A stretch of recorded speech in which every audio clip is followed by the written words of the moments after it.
Please, you're going to do it from that end, or come right up. Oh, you're looking so good. Walk up here and light us up, sister. How y'all doing today? Oh, stop acting like that. How y'all doing today? All right, look, give it a round of applause because y'all some beautiful people tonight. Right? One day, when the glory comes, it'll be ours, it'll be ours. Oh, one day, when the war is won, we will be sure, we will be sure. Oh, glory. The Hebrew word for glory today is heaviness or weight. It was used in everyday speech to express the worth of a person in the material sense. It expressed the ideal of greatness, honor, splendor, power. So the Greeks and the Hebrews used it to refer to God.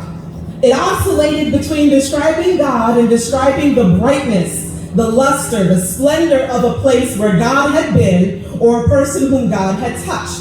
It was both heaviness and light. Everyone couldn't carry it.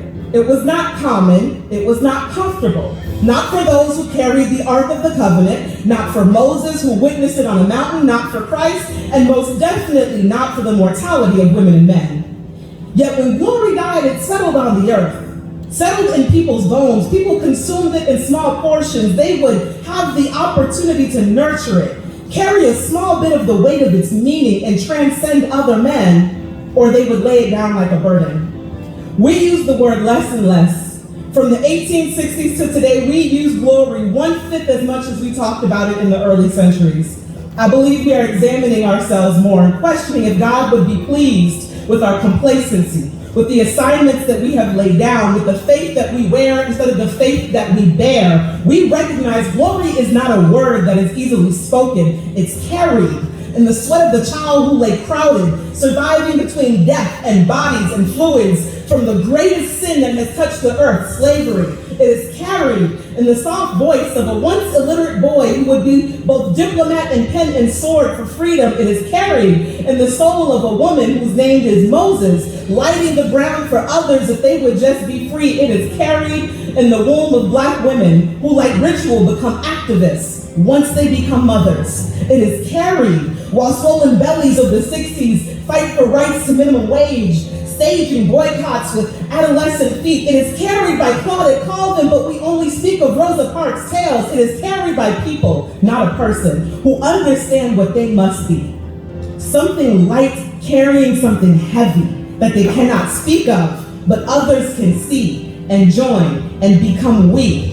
See, we cannot continue to send our children to institutions and call those places higher ed. We cannot presume that systems built without our glory are higher than ourselves. We cannot continue to till this nation's ground without planting in it our seeds.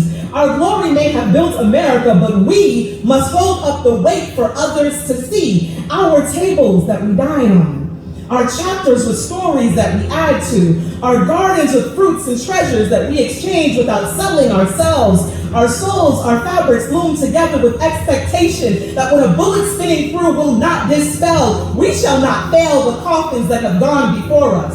Those who have passed will not be our curse. Let them be verses in the songs we shall sing when we sing of the glory of our wealth. Glory is not what we have done, it is what we do. Glory has no leader, no director, no president. The precedent of glory is what we see in you, and you, and you. Do not celebrate what you have done. If there is no we, there is no legacy. Freedom without power is glory without efficacy. It's a festival without feasting. It's communion of a divided spirit. It's a voice in the desert with no one there to hear it. It's a trembling mountain with no one there to fear it. It's a burden that no woman or man will carry. Pick this burden up. Pick this burden up. Pick this burden up like a child crying, growing up to be a man. Pick this burden up like Simon of Cyrene and watch that burden split the temple at its seams. Pick these burdens up like a president whose name now means the continuation and reality of a dream. I don't have to say his name because his burden exceeds our disbelief. Pick these burdens up. We turn every burden into a beat, into a dance, into a song, until those who have wronged us sing along, until those who said no bear children who said yes, until their children wear our hairstyles and our clothes and our dress. We are not under duress, we are a dream. Black and white ancestors did not get the privilege to see the glory of what we are doing will keep us rising on our feet. The glory of what we're doing will not be something of which we speak, it will be our story. Let the world see our glory.